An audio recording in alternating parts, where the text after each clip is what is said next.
This isn't just a podcast. It's a reminder of what makes America stronger isn't a headline or a hashtag. It's people, from the ones building our homes to the ones rebuilding their lives. Veterans, tradesmen, neighbors, and volunteers. Real people doing real things. Here we find common ground first, and then we work on our differences. This is the Collective Perspective Podcast, where purpose, people, and progress meet. Hey everybody, welcome back to the Collective Perspective Podcast. My name is Jeff, and I'm here with my best friend Trav. What's up, Travis? What's up, Jeff? What's up, everybody out there? Today we're talking about something that everybody wrestles with, whether you realize it or not, the difference between good and evil. Most people think evil is obvious, but sometimes it shows up in dishonesty, refusing accountability, pride, and sometimes even selfishness. And good is not always flashy and beautiful. Sometimes it's restraint, honesty, humility, sacrifice, and doing the right thing when nobody's looking. Integrity. To start off this conversation, it's a difficult one. Do you think sometimes people feel that they're doing good things or they're good people even though they hurt people? That's a really good question, because I think most people have good intentions, but the results don't always end up the way they foresee them. So for the most part, I think most people are inherently good. That's just my core belief. And if they do something that hurts others, I think it may be a byproduct of the steps that they took. So I think most people do think that they are good, but they may not be self-aware enough to really know how their actions affect others. I think it really comes down to that person's ego, right? If they have an unhealthy ego, it could be possible that they're not even quite sure that they're doing evil things, even though they are. Yeah, I could see that, and I think that's probably pretty accurate as well. And the word selfishness comes up because, it's okay to say, hey, I can't donate to the hungry kids in Africa and not sacrifice my money to do good. That's not evil selfishness. Selfishness is way beyond to the extreme. Selfishness to the extreme. Right. Will you explain it? Go ahead. Well, I think all of us are selfish, and it's more of a self-preservation type of selfishness. If you're asked to give beyond your means, of course you're going to say no, and you're going to be selfish and say, no, I don't have enough for anything else.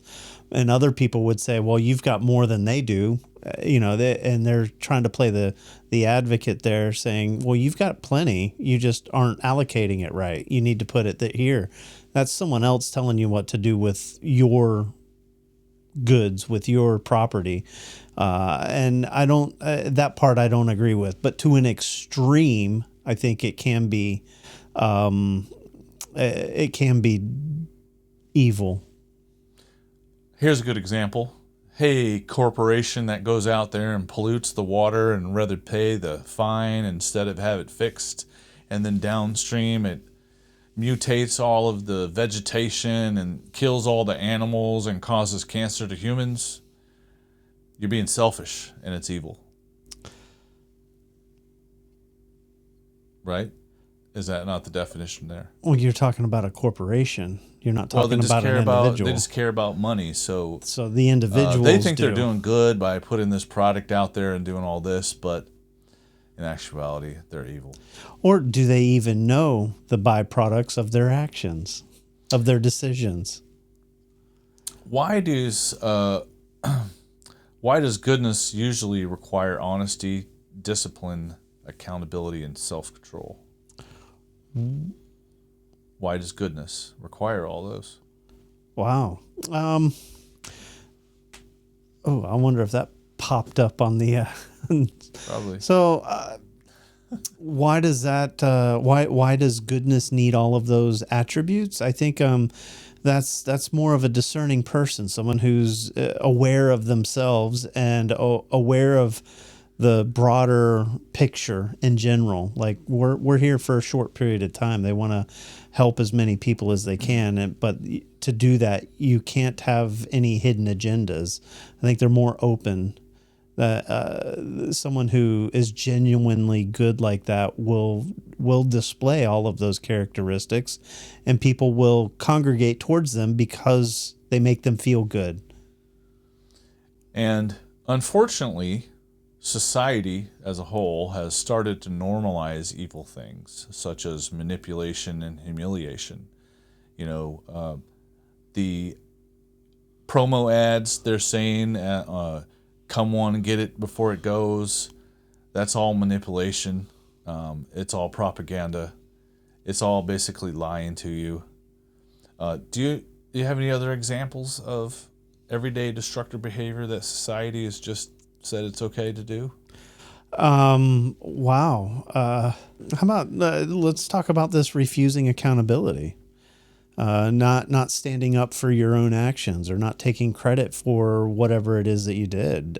People are constantly, well, I didn't do that. That's not my fault. Or they're always shifting blame or something and not taking accountability. I think that's something that can lead to a downfall as well.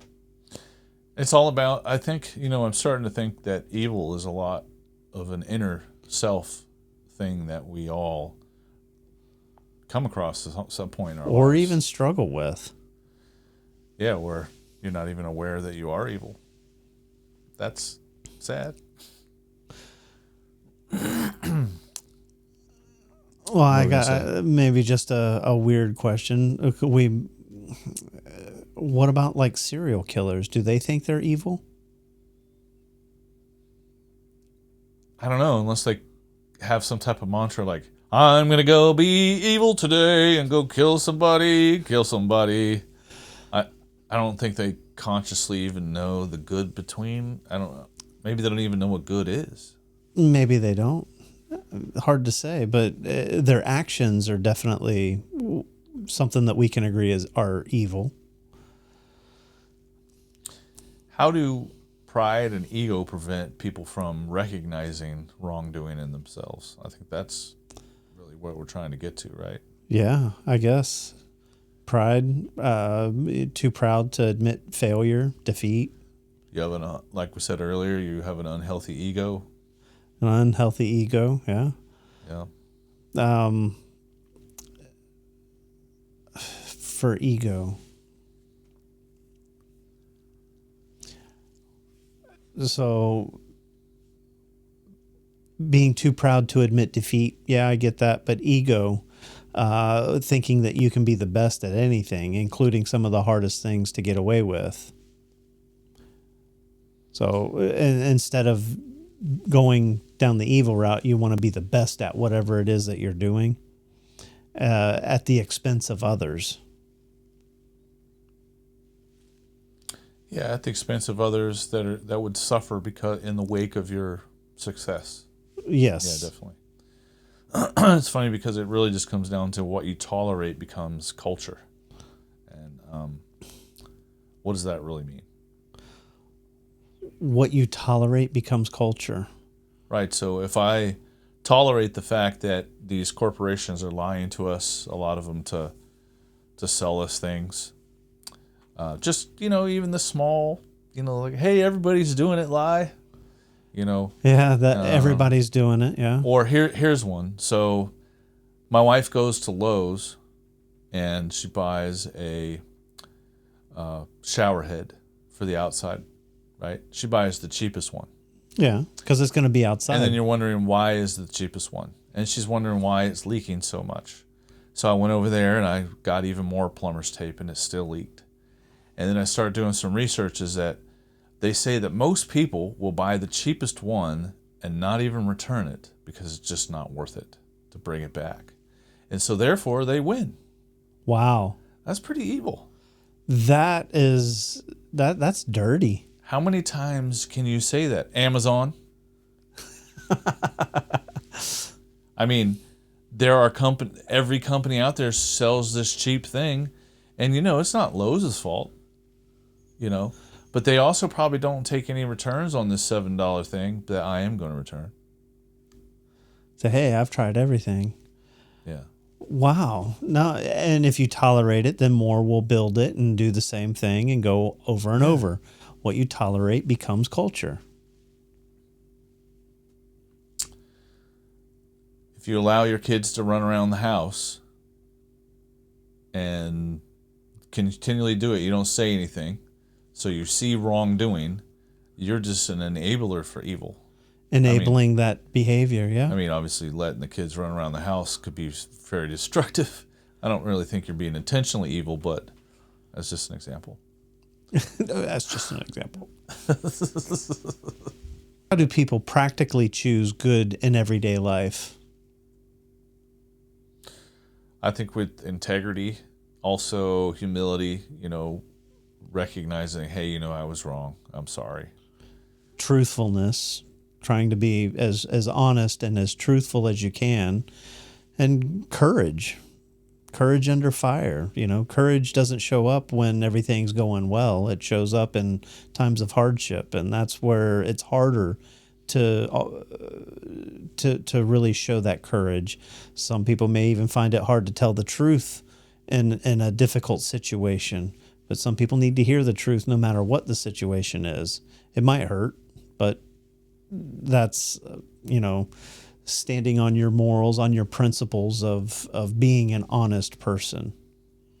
And I think the most important one is service to others, because if you're truly with your heart and soul serving other people, I can't see you doing evil. That's taking care of people, taking care of your family, taking care of, if you're a nurse like Travis, taking care of, like, having genuine concern for someone's health. I think that's goes a long way. Yeah. So, hey, everybody, it's time for the fast rounds, and really, we literally got to do it fast here. I'm even start talking faster. No, I'm just kidding. Trust or comfort? Now, this one I think is kind of tough. Truth or comfort? Oh, let's start over. Hey, everybody, now it's time for the fast round. We're even going to top even faster because we got to do this fast. Just kidding. The first one is truth or comfort. Truth or comfort. I think this is a tough one. Most people want comfort because the truth hurts and it can make you uncomfortable. I picked truth in this one just because I'd rather hear it than not. Yeah, U.S. government. I would rather know the truth than to live in comfort.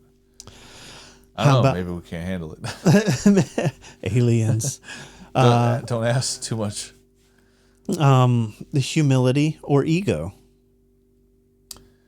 Well, we all have a healthy ego, so defining ego, but also I think what it's referring to is a bad ego, and humility is something that we all have to. I think shows that you care. And that you're understanding and trying to do better. I think humility goes a long way in that one. I agree. Accountability or excuses? Mm-hmm. Accountability all day. Oh, come on, man! I couldn't do it. I've come into this.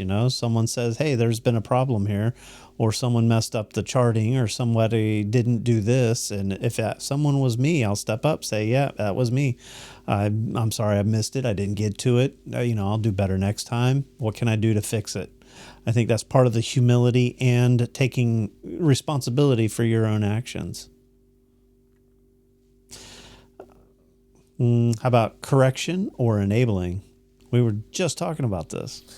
Yeah, I have a thing for enablers. Enabling people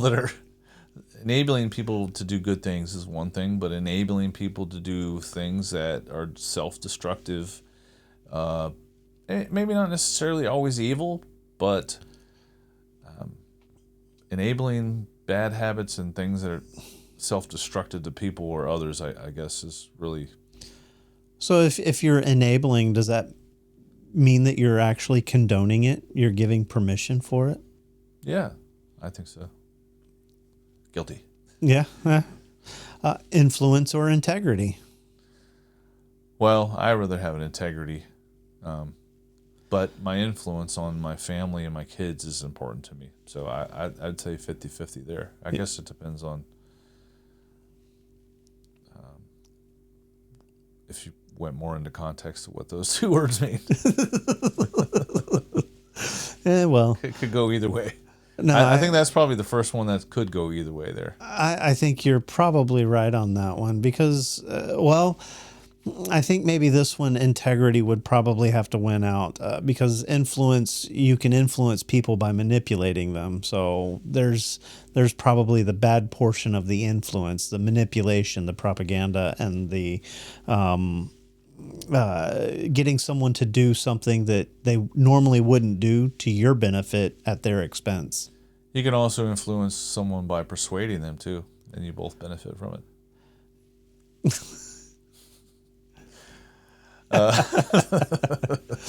Damn it, Jeff. What kind of culture are you building? The things that you normalize, reward, and repeat. I think that's the question that we're going to leave you to answer. Have anything to say? Add on to? I was kind of just leading up to. Well, I'm trying to think of something. That one caught me off guard. Caught me off guard. Sorry about that, Jeff. Caught me off guard. Round the outside. Round the outside. Sorry. What kind of culture are you building? What kind of culture are we building through the things that we normalize, reward, and repeat? Yeah, what is it that we're wanting more of these days? It seems like over the last, say, 5 to 10 years, it's all been we're rewarding people that do what we do. Podcasts, make videos. So is that what we're going to be getting? Is just a whole bunch of people that want to influence? Is that what we're rewarding these days? What kind of culture are we building through the things we normalize, reward, and repeat? I think that's the question that you need to ask yourself.